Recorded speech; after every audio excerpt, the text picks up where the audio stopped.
You're fulfilling your true purpose if you commit your life to the highest advantage of others. I wrote Rich Dad, Poor Dad because I'm serving a mission to serve my fellow human beings.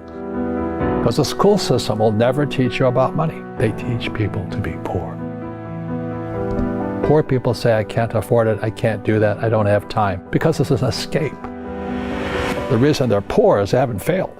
It's that fear mentality. You play it safe and you don't introduce new risks into your life. We've got to change what we teach our kids. Introduce a real different mindset. How can I afford it? How can I do that? A question opens the mind, a statement closes the mind. One of the greatest ways to acquire great wealth is playing Monopoly in real life. So my game financially is business, number one. Second is real estate. And that's why I pay no taxes. My success comes from spirituality, not finance. Every time I failed, it was like, okay, what have I learned? I grow from it. But we have a mission to do. You do not belong to you. You belong to the universe. What does God want done that I might be able to lend a hand at doing? I don't think God likes people being poor.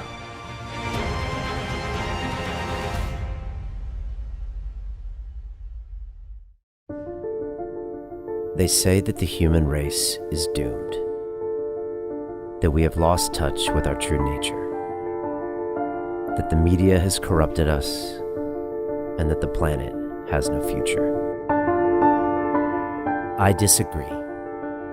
I believe that humanity is full of hope, and that our salvation lies within each one of us. My name is Brian Rose, and my job is to listen, the oldest method of learning known to man. Each week I seek out individuals that are changing the world, people who are living and thinking in a different way. Their stories will challenge your beliefs, make you question your choices, and perhaps inspire you to change. I never planned on doing any of this, but now I can't stop. Join me on this mission and make humanity something we can all be proud of.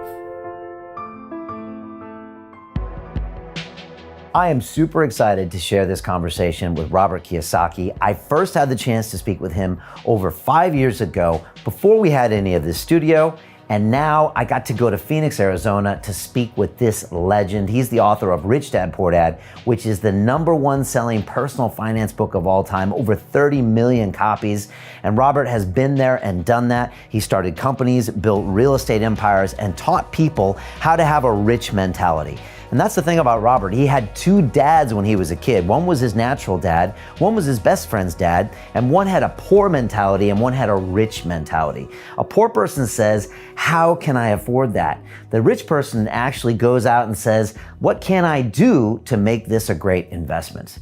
And so that's what I love about Robert. He always looks at things in a great perspective. We had a great talk about his career, his wife, his time in Vietnam, and what it's like to really understand business today, and I know you're going to love it. But what I was really excited to do was help him launch America's first weekly cash flow summit. And this is a brand new way of making money. As a former Wall Street banker, I was super excited to share this type of investment strategy with the public for the very first time. You see, this is something we used to do in the banking industry all the time. And of course, as host of the event, I was able to secure exclusive rights to offer you a space to the summit. But this will not be available for very long. So if you want to see what I was doing with Robert in Arizona, click on the link below or go to londonreal.tv/cashflow and secure your spot.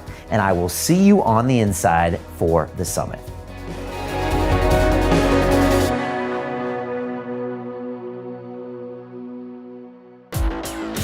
London Real doesn't stop when the conversation ends. You see, that's when we get started. Because everything begins with a thought, and then comes the action. The London Real Academy is our global transformation platform. Here we bring together thousands of students from over 75 countries. Whether you want to build a profitable business from your passion, or learn to speak to inspire, or broadcast yourself with your very own podcast, or accelerate your life to become a high-performance person, we have the online accountability course and personal mentoring program that will make your dream a reality. Join us, and we'll take your life to the next level together. Our next accelerator course is starting soon.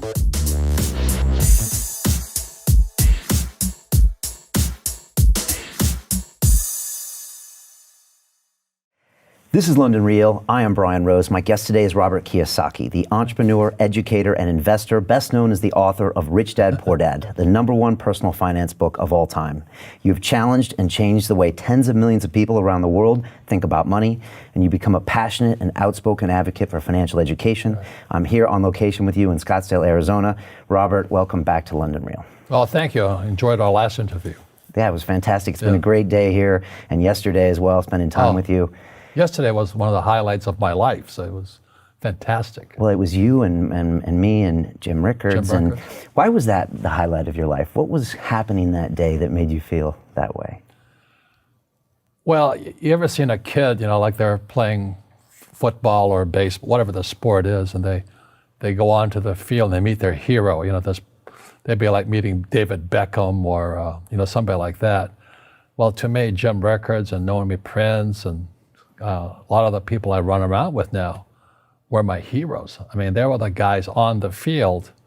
And I said, God, they're so smart. They're insiders into this world. And so to actually be sitting next to Jim and working on projects together, and I'm going, why am I here? So that would be like, David Beckham and I playing soccer together. I mean, it's not supposed to be possible, So hanging out with Jim Rickards and Naomi and you, and it's like it's not supposed to be. It's impossible. But dreams do come true. Because you always thought you were the outsider, and now you're hanging out with the quote-unquote insiders, and Correct. You're agreeing on everything with them. Correct. And a lot of people get financial advice from outsiders. If maybe a financial planner, a stockbroker, a real estate broker, but they're not on the inside of the deal. And one of the reasons I like being an entrepreneur and being a real estate guy is I'm always trading from the inside. I know the deal. I'm part of the deal. I am the deal, But the average person who buys like stocks, bonds, mutual funds, ETFs, and saves money, they're outsiders. They have no idea what's going on between them and the real world of insight. So Jim Rickards and Naomi Prince, they were with, Jim was with the CIA, long-term capital management, the Pentagon, and they're the inside on what's going on with money. Naomi Prince was with Solomon and Lehman Brothers and Goldman Sachs. They're insiders. And I was this little guy on the outside trying to figure out, what are those guys doing? How are it's almost like, what's the wizard doing? How is the wizard pulling these handles and all this? And we're all outside jumping around doing as they tell us. You should save money. Okay, I'll save money. You should buy stocks. Okay, I'll buy stocks. You should put some money in bonds. Okay, I'll buy. And I said, there's a wizard in there. I want to know who that wizard is. And so Jim and these guys are as close to the wizard as I could get. How does a 9-year-old kid in Hawaii, a poor kid, get to this point? Yeah. Well, I wasn't poor by most people's standards, but I came from a family with a poor attitude, if you know what I mean. Because rich, poor, middle class, poverty starts with a fundamental attitude. So I was in Hawaii, I was 9 years old. My father was the head of education, PhD. Very smart man, good guy. And for some reason, we moved across town and I went to a school with rich kids. So this is a little town called Hilo, Hawaii. It's not on the map anywhere, but it is. It's a sugar plantation town. So when I was 9 years old, I moved to this rich kids school. And suddenly I realized I was poor because it's relative, as Einstein, it's all relative. And my classmates were mostly white guys. And I was one of the few Asians in the class. And these guys, their fathers owned the banks, they owned the plantations, they owned the car dealerships, they owned the meat packing company, they owned the ranches. And I'm going, how come my dad doesn't own that?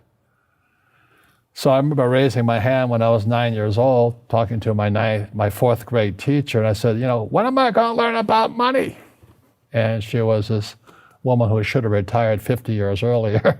She was so sick and tired of kids by this time. She says, the love of money is the root of all evil. And I said, what am I, in Sunday school? And I was this punky little 9-year-old kid.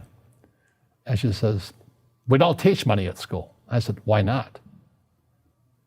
And she couldn't answer me. And she got very flustered. She said, sit down, take your seat. And then I got curious. I said, why don't we learn about money? She says, go ask your father. He's my boss. So my father was the head of education, PhD, all that stuff. I go home and ask him, I said, why don't we learn about money in school? And he looked at me and says, because the government doesn't let us teach that subject. The government tells us what we can teach and what we can't teach. And I thought that was strange. And I said, but aren't we going to school to learn about money? He says, no, your job is to get a job. I said, but you get a job to earn money. He goes, no, you're supposed to just get a job. And I went, no. Isn't the purpose of a job to earn money? He goes, you're correct. I said, so why don't I just learn about money? I can skip the job part, And he got flustered and he said, look, and my father was, for Japanese, very tall, 6'4", and imposing man, good guy. But he says, if you want to learn about money, why don't you ask your best friend's father about money? And I said, why? That's Mike. So why ask him? He says, because Mike's father is an entrepreneur. And I said, what are you? He says, I'm an employee. I'm a government employee. I went, oh, what's the difference? He says, the difference is an entrepreneur must know about money, or they're no longer entrepreneurs. And he says an employee doesn't have to know anything about money because the government will take care of them, the company will take care of them. So I'm all confused. But I took my dad's advice and I trundled over to Mike's father's office and knocked on his door and I said, hey, I'm here, 9 years old. Teach me about money. He says, beat it, kid, But that's where the story of Rich Dad, Poor Dad started. And finally, through persistence, my rich dad started teaching me about money on one condition. And that condition was he would never pay me. He says, the moment I pay you, you think like an employee. He says, that's the trap. Entrepreneurs work for free. And now I'm 9 years old, my head's going cracking in half. He says, you never want a paycheck. You understand that, kid? I said, okay, I got it. And he says, well, how do I make money? He says, that's what entrepreneurs figure out. It's a cat, which comes first, a cat or the cat chasing its tail. And I said, so how do I learn about money? So he would just break out a Monopoly game board. So I would work for free. I'd pick up cigarette butts, and he had hotels and restaurants, and I would clean and do menial tasks. And as I got older, I started getting into office work and marketing and accounting, and I was an apprentice basically, but I always worked for free. And he would teach me about money, but the way he taught me about money was playing Monopoly. And finally one day I got upset. I said, well, when are you going to teach me about money? He says, what do you think we're doing? We're playing Monopoly. He goes, no. What do you think we're doing? We're playing Monopoly. He says, what do you think we're doing? So I don't know. I'm teaching you about money. And then that's when, you have one green house. He says, there's many formulas for great success in money. There's thousands of them. But one of the best ones found on the game of Monopoly. It still is today. 4 green houses, 1 red hotel. I said, what? He says, one of the greatest ways to acquire great wealth is playing Monopoly in real life. 4 green houses, 1 red hotel. Well, is that all there is? He goes, that's it. And he says, what do you think I'm doing? And I went, I don't know. So then he took me out and he showed me his greenhouses. And 10 years later, when I was 19, I was now in school in New York, and I come back to Hawaii, and Rich Dad had bought the biggest piece of land smack dab in the middle of Waikiki Beach. And when you go to Waikiki Beach today, you'll see the Hyatt Regency Hotel. That was his hotel. Just like the game of Monopoly. Just like the game of Monopoly. acquired assets and they became bigger assets. He just kept what's called an assemblage, because that property wasn't that big at the time. So he had to buy out all the small guys. Because Waikiki was a little dirt water little town. So he'd buy out this shop owner and buy that shop owner. And it took him a while, but he finally assembled this large piece of property. And then he and Hyatt put up this giant hotel. You know, it just sold for $800 million. So that's how I learned about money. And that's because he refused to accept a paycheck. He says that the moment you accept a paycheck, your brain goes dead. You know, you just got paid. He says, as long as you're hungry, you'll think. And he was a great, great teacher. So today when people ask me what I do, they know me as the author of Rich Dad, Poor Dad. I just say I play Monopoly.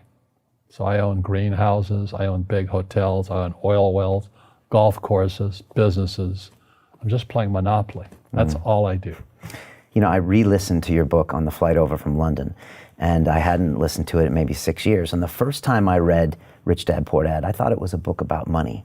But when I listened to it a couple days ago, I saw it differently. I saw it as a book about fear, about self-knowledge, about mindset, because you're just describing these people, and they're in this world that they don't want to acknowledge that they're in. It's almost a prison in their own mind. Right. Is that what you were trying to get across when you wrote that book? Well, I don't know what I was trying to get across. I just, the fact of the matter was I created this board game called Cash Flow. Yeah. And I couldn't sell the board game. So I had to write a brochure. And the brochure I wrote was Rich Dad, Poor Dad. So Cash Flow came out in 1996. And Rich Dad, Poor Dad came out in 97. So the real fact of the matter is Cash Flow is about accounting. Rich Dad, Poor Dad is a book on accounting, income statement, balance sheet, statement of cash flow. But if you've ever taken accounting courses, there is no more course more boring than accounting. So to have Rich Dad, Poor Dad be a book on accounting and be the #1 personal finance book of all times, that says something. And it sold the cash flow game. And today there's thousands of cash flow clubs all over the world. And the mission statement was people teaching people. You can bypass that school system because the school system will never teach you about money. The school system was designed to teach you to be an employee, which is important, or a doctor or a lawyer, a specialist, but never about money. So once I got old enough and I had already retired and I was rich and I was fairly well off, it was kind of a social conscience. I said, I have to share what I know. So that's why, and it took till 1996 for the cash flow board game to come out, because I could see this crash coming, which came out in 1998. And then Rich Dad, Poor Dad came in 97. And the story goes, every publisher turned me down. They said, you don't know what you're talking about. Because they said, savers were losers, your house is not an asset, and the rich don't work for money. And so the publishers are like my dad, academic superstars, you know, they're the A students in school. And so they turned the book down. And it took going by self-published route. You know, a lot of network marketing companies picked up the book, like Amway and those guys. And they picked up the book to help recruit because it's about financial independence. They're about the same thing I am. And then Oprah called in 2000. And then the next thing I'm on Oprah, and I went from obscurity to world famous, you know, overnight success in 2000. And the book has been on the New York Times bestsellers for 7 years until the New York Times took it off. They said it had been on too long. But as you know, I mean, most people in publishing or journalism, they're on the other side of the coin of capitalism, you know. So they don't like guys who make money. And that's like my Poor Dad side. So that's kind of the story. And, you know, I play a Monopoly in real life. I don't need a job. I don't have a retirement. I don't need a retirement. I don't want the government to take care of me. But I felt a social responsibility to teach. Mm-hmm. And that's what my Rich Dad did for me. And you said the book is about accounting, and it is an amazing book on accounting because it makes it understandable. Yeah. And I took accounting in business school, and I know what you mean. It's boring. It's boring. But it is also a book about your own fears, and I think that's why it resonates with people, because you're telling them things they know is true. They know when they look in the mirror they're not making the correct choices, they're not being disciplined, they're doing the wrong thing, and they know they're unhappy, in fear their whole lives, waiting for the next paycheck. And it's understandable. We all have fear. To be truthful, we all have fear. It's just how you deal with it. And Einstein said, imagination is more important than knowledge, but knowledge empowers imagination. And what most people lack is real business knowledge, like accounting, like debt, like taxes. You got to know that stuff, but they don't teach it in school to anybody. So, and then when people ask me, how did your rich dad learn this when your poor dad, a PhD, didn't? And the answer is very simply, my rich dad, who's my best friend's father, his father died when he was 13. So rich dad had this family business at 13 to run. So he had to drop out of school, which was his blessing. There's blessings, and sometimes the blessing doesn't look like a blessing, but it turned out to be a blessing. And then his teachers became his bookkeeper, his accountant, his attorney, his banker, his real estate agents. So he has what I call real teachers, not these fake teachers in school. You see, most teachers in school, they're out of ethics. They teach subjects they themselves don't practice. I had the same problem in my MBA program. I got into arguments with the marketing teacher because the guy didn't have a business. And then I got into arguments with the accounting teacher because the accounting teacher didn't know accounting. I knew more about accounting than him because I actually worked in bookkeeping in my rich dad's companies. And so I'm not an accountant, but I understand accounting. So that was the end of my school years because I understood what a fake teacher is. A fake teacher is somebody who just wants a job and they'll teach anything. They teach how to shine shoes if you pay them more money. But they really don't know what they're teaching. For example, my calculus teacher, went to military school in New York, and I asked the teacher, I said, I'm in my third year of calculus now. It was called strength of materials. I said, am I ever going to use this stuff? He goes, no. Said, why do you teach it? Because I get paid. I said, do you ever use it? He goes, no. And that's why, you have to, in life, one of the things I suggest to people, you got to find a real teacher versus a fake teacher. And a fake teacher is somebody who doesn't do what they teach.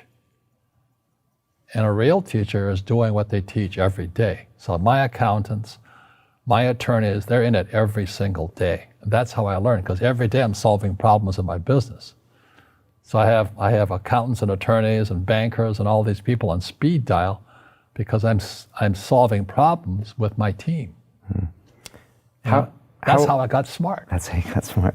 How are we doing 21 years later since this book was published? There's more information out there than ever. We've got the YouTube, we got internet, everything. Are people better educated about money? No, they're worse off. I mean, I have my little Rich Dad radio show, and tomorrow I'm interviewing these team of, I think they're educational psychiatrists, and their book is called Coddling of the American Mind. Is how our school systems are making our students weaker. So in school, they have these things called now trigger effects. So you can't, as a teacher, you can't say anything that might upset the student. They don't want anything that might jar their point of view. So if I went into school, I'd be thrown out because I threaten them. I would, and to me, isn't school about opening your eyes and minds to new ideas? But that's now out of the system. So everybody's got to be PC, politically correct now.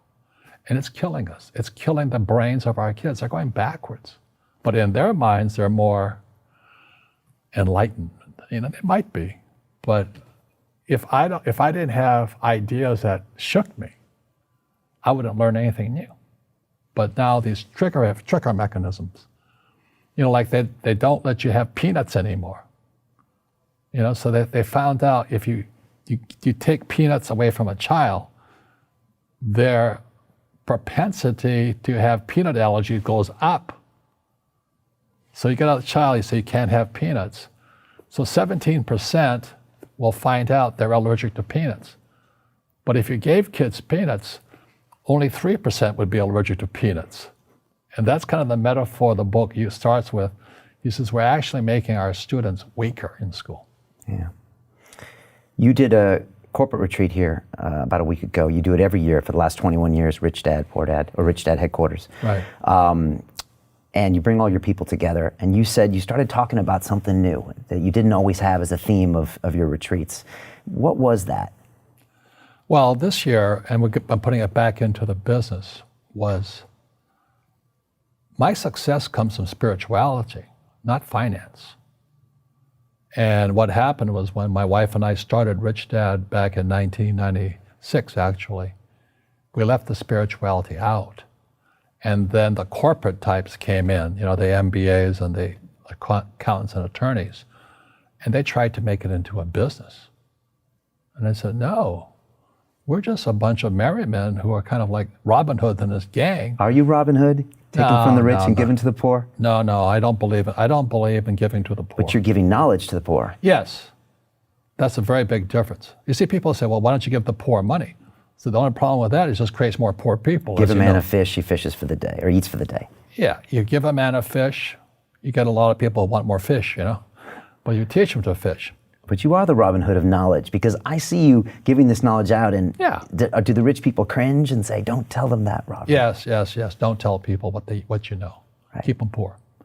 But, unfortunately, the poor, as was in the Bible, I'm not real religious, the poor will always be amongst us, because it starts up here. Right, it's that fear mentality. It's in their words, and the words become flesh. Again, I'm not really religious. I flunked out of Sunday school also. But when they say I can't afford it or I can't do that, they go down. They become what they say. And I meet so many people, I can't afford it. You think I made of money? Your mom used to say that. Your mom used to say that. My dad. Your dad. My PhD dad, he says, what do you think I am, made of money? I can't afford that. And my rich dad would say, that's why he's poor. Poor people say, I can't afford it, I can't do that, I don't have time. Because it's an escape. It's an escape, you know what I mean? It's easy to say, I can't afford it. Oh, I'm too tired. Oh, I can't go to the gym. When you could go to the gym, but no, I can't. Truth is, I'm just too lazy to go to the gym. And you play it safe and you don't introduce new risks into your life. And so I have job security. Right. And your rich dad used to say what instead of, I can't afford it? How can I afford it? How can I do that? What would it take? Or why should I do that? He says that a question opens the mind, a statement closes the mind. See, when you say, I can't afford it, your mind shuts down and you become what you say. Like I struggle with weight all the time. You were telling me that you were on a vegan diet and all that. Yeah. I go on a vegan diet 3 times a year. It's one of the most miserable things in the whole world, but I have the discipline to do it for 21 days. And then I'm back to pigging out again, But the thing is that we become creatures of our own habits. And until we break the habit, we don't change. So I have my retreats twice a year, 3 days. People come from all over the world and we study together. And this time we went back to spirituality. Spirituality, most people they can't believe what they're hearing from Robert Kiyosaki, that Rich Dad, Poor Dad was originally about spirituality because they think it's all about the money. It's not. Yeah. People say, well, money is not that important to me. Then if money is not that important to you, money is not important to you. You know what I mean? I don't care about money. The money doesn't care about you. The word does become flesh. Right. Or I'll never be rich. Or the favorite one is the rich are greedy. It's the poor that are greedy. If you think about it, because to be rich, you have to give something. I have to produce books and games, and I purchase real estate, I provide housing, provide jobs and all that. That's why I'm rich. But greedy people produce nothing. Oh no, it's the rich that are greedy. And I'm going, hey, sports fans, you point a finger forward, 3 are pointing backwards. And so, as we know, there's a big attitude problem against the rich today. I had a guest on my show recently and he said, poor people are selfish. Yeah. Hit a lot of people below the belt. And he said, no, think about it. These people are selfish. They're always complaining about their problems. They're always focused on their own issues. Yeah. Do you agree with that? Well, the way you get rich is you solve other people's problems. Right. That's how you create value. Yeah. Right. Yeah. If you could cure cancer today, you'd be a trillionaire. You'd be an instant trillionaire. Nah, I'm just too busy to work on that. I think I'll play golf instead.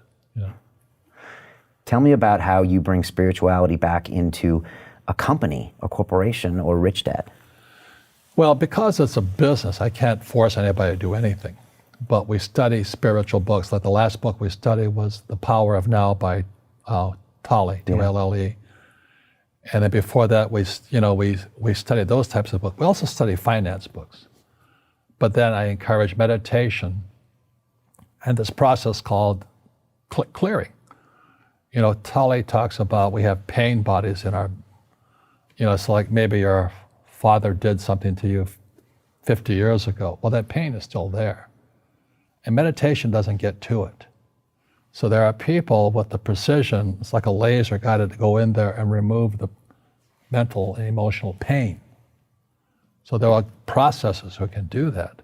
So at our events, we have these processors and they're made available to people. Now, does everybody participate in it? No. Right. You have to have a little faith. It doesn't work. Right. Yeah, and I was trained as an engineer, and science told me that none of this stuff works. But when I meditate and I practice yoga and I do these things, I do find pain leaving my body. So again, I have to ask myself, am I stuck in that poor dad mindset of believing everything everyone tells me and not making some decisions for myself? Yeah. Well, when people ask, like, how did I get on Oprah? How did I write a book with Donald Trump, now President of the United States? Not that I'm endorsing him. He's much hated. Good man, though. I want to talk about him. But anyway, how could I have done that? Well, it wasn't my brain. It was, Oprah had me on the program because she's concerned also. Trump and I wrote the book together because we both had rich dads. And we both are advocates for financial education. And a lot of people just hate him because he's rich or he's obnoxious. He is obnoxious, I can't give it that. But we didn't get together for about money because we both had rich dads who taught us how to make money. Our schools don't teach that. Our schools teach almost the exact opposite of that. So anyway, how does a guy like me, a little kid with no money, and it wasn't I was poor, we're very middle class, I think my father was making about $20,000 a year. And when I graduated from college, I was making $120,000 a year. 6 times the amount he made. And I was 21 years old. And he goes, how'd you do that? I said, I didn't go to the same school you went to. You used your mind in a different way. No, I just followed my heart. Okay. I went to school to be a ship's officer to sail. So I sailed all over the world. And back this was in the 60s, if you sailed into the war zone, Vietnam, which I did, you got double the pay and no taxes. So that's how I was making $120,000 a year. And I come back, my father's still making $20,000 a year. I'm making $120K. And he can't understand it because he's a poor man in mind and in soul. He says, you've become like one of those rich guys. And I said, just because I have money? I'm in the war zone, I'm doing this. But it violated all the core values. See, the reason, as you had, is that Lipton? Bruce Lipton on my show. Bruce Lipton. Yeah. He says poverty is passed on. It's taught in your families. And middle class is taught in families. And I was really happy that, he endorsed Rich Dad, Poor Dad on your program. Because he says, I was taught by a rich man. And so the people right now who are sitting at home, who are struggling financially or worried about money or unhappy, they may be making a lot of money, but unhappy with what they're doing, it was probably taught to you. Your super ego was taught, get a job, work hard, or you'll never be rich, or the rich are evil, or whatever. And until you change your mindset, money won't help you, right? Correct. And we see that with people that win the lottery, people that make more money, they still have the same problem. Right. Because they have that poor man's soul. Right. If you're poor, you'll always be poor. That's really hard for people to Yeah, understand. the money will disappear that fast. Just like most pro athletes, they make millions of dollars, and 65% are bankrupt 5 years later. It's because they come from poor families. Now you tell them that, they get very angry at you. It's the rich fault. It's you guys ripped me off and government ripped me off. But unfortunately, what Mr. Lipton was saying, it's passed down genetically. That's the frightening thing.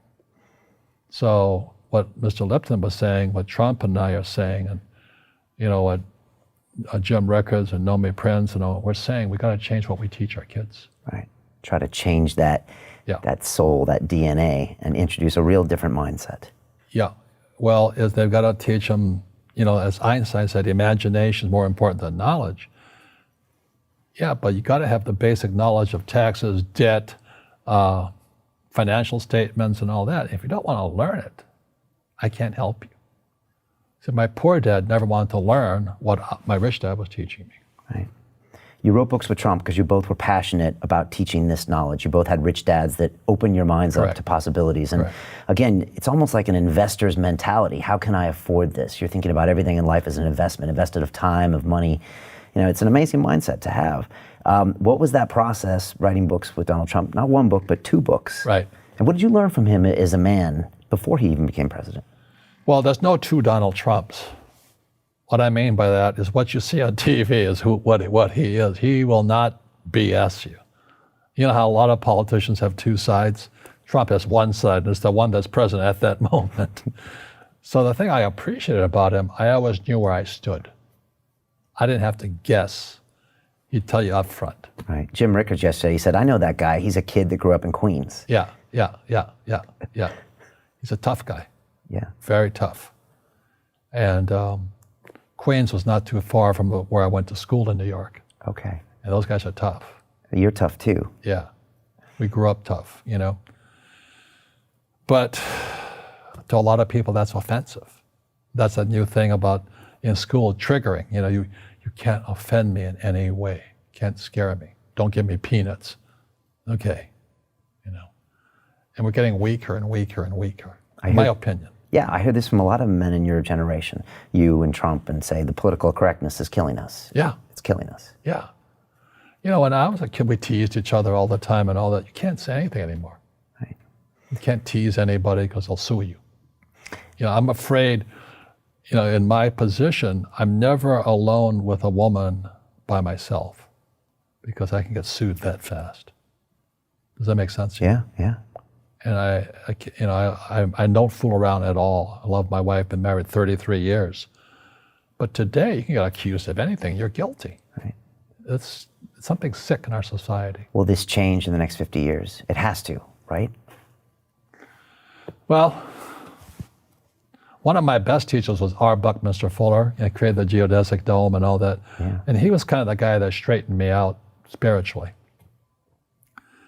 And he always talked about he talked about generalized principles. And these are principles that are always true, no exceptions. So if you drop a stone on the water, the ripple always goes out this way. It's called precession. He says there's no exception. You can't drop a stone in the water and there's no ripple. It's always a ripple. So no matter what we do, we're always creating ripples. So it's called precession. Ephemeralization is our ability to do more with less. So you look at our cell phone now, it has more horsepower than the Sperry computer 50 years ago. That's doing more with less. So humans are getting more and more powerful. We have more power to us. Unfortunately, we're not evolved as human beings. It's horrifying. We're more antagonistic, more antisocial. Social media is antisocial. I don't even get on the thing personally.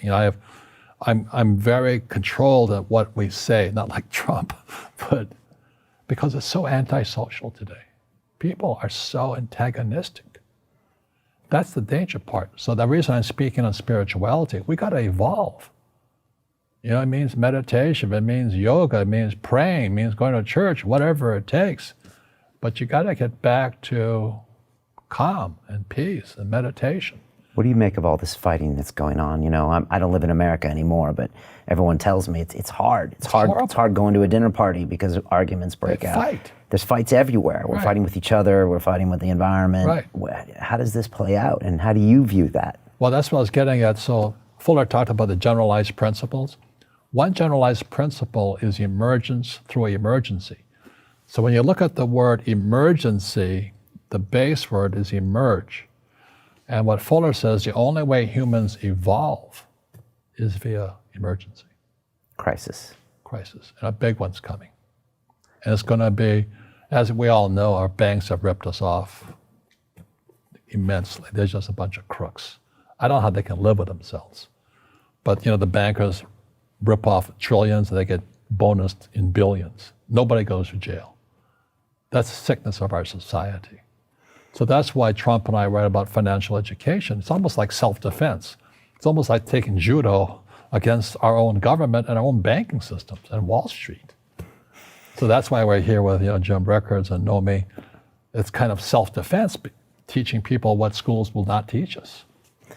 I spoke to you yesterday and asked about the next 3 weeks. You're traveling all around the world. And I said, Robert, why are you traveling so much? And you said, because I need to let people know that this crash is coming and that these problems are out there. You feel like you have a mission to let people know about this. It's a sense of that, yes. And, you know, why do I have, you know, I have bad luck too. I've had financial crashes. I've had people stab me in the back, but they're all good because I grow from it. That's spirituality. Right. You know, people who are afraid of making mistakes like they teach in school, they don't ever grow. Because spirituality is there's good and there's bad, there's right and there's wrong, there's up and there's down. Most people only want to be right, they only want to be positive. Well, you can't have that. That's not reality. Your first two businesses, the wallet business was up and then failed, and your next one was up and failed, but you would have never gotten here without those failed. quote unquote bad events. Yeah. Should we stop using that word bad? Yeah, every time I failed, it was like, good. I said, okay, what have I learned? And the average person, the reason they're poor is they haven't failed. You know, they play it so safe. They haven't made any mistakes like they're taught in school. That means they don't learn anything. That's why the school system's actually fundamentally corrupt. It's anti-education. Right. Don't make mistakes and don't ask for help. And if I didn't ask for help, I have my accountants, my attorneys, my bankers, and all that. You know, I go into business like a rugby team. You know, boom, boom, and we kick butt. But the average guy is standing there, oh, I'm an A student, I'm going to do this all on myself, and a bunch of rugby players run you over, and you go, well, they're not playing fair. Yeah, well, you're playing stupid. You should have a team. You should have accountants, attorneys, and bankers, and all that stuff. But that's not the game I want to play. I said, then don't play the game. You know, the game of business is played with accountants, attorneys, bankers, I hate to say it, politicians. You know, you got to know the game. And you got to play it hard. Yeah, and you know, as I was saying to you, is that I love England because my favorite game is rugby. And I had the benefits in the 70s of playing twice with Blackheath. And that was like going to, you know, almost going to heaven to be in England playing rugby and then going to Twickenham, you know, for the World Cup. And then I was in Australia to watch Johnny Wilkinson, Sir Johnny Wilkinson, beat the Aussies in the most powerful rugby game ever played, I believe. It was England versus Aussie. And they went to 2 overtimes. And you talk about the spirit of the players coming out. There were guys falling down the field, not because they were tired, they were cramping up. They couldn't go anymore. And then Wilkinson, which I forgive him for, kicks that field, you know, you go. But that's the game. And a lot of people would rather sit in the stands than be in the game. That's why you like rugby. Because they're on the field, they're competing, they're going head to head. Right. It's raw. Rugby is a team sport, but so is soccer. The rules are different. You know, when I went out for soccer, so you mean I can't hit anybody? I think I'll stay with rugby. You know? And other people are golfers. They play by themselves. And so everybody's different. So what I say to young people is, you find your game. So my game financially is business, number one. Second is real estate. And that's why I pay no taxes. That's why Trump pays no taxes. Legally, it is a combination of business and real estate that gives us an unfair advantage over employees because they don't know what to do. There was an article in the New York Times on the front page about a week or two ago, and it was about Jared Kushner, right? So Trump's son-in-law, and about You how saw that same article? Yeah. Did you pick it up? Yeah, I read it, and it was all about how Depreciation. And yeah, he didn't pay any taxes, and his net worth was growing, and everyone's arms were up. Look at this guy, he's not paying taxes. Yeah. And this is the New York Times, Yeah. okay, so considered a front runner in the news, showing us how bad this was, that this entrepreneur who grew his net worth by like 3 times or 4 times over the last 3 or 4 years, and I thought of you. What does that tell us? What do you see when you see that article? Well, the New York Times article is an employee mindset, and they have no financial education. Somebody said Kushner has a loophole called depreciation. I go, you idiot. It's illegal. It's not a loophole. Depreciation is what the government wants us to do.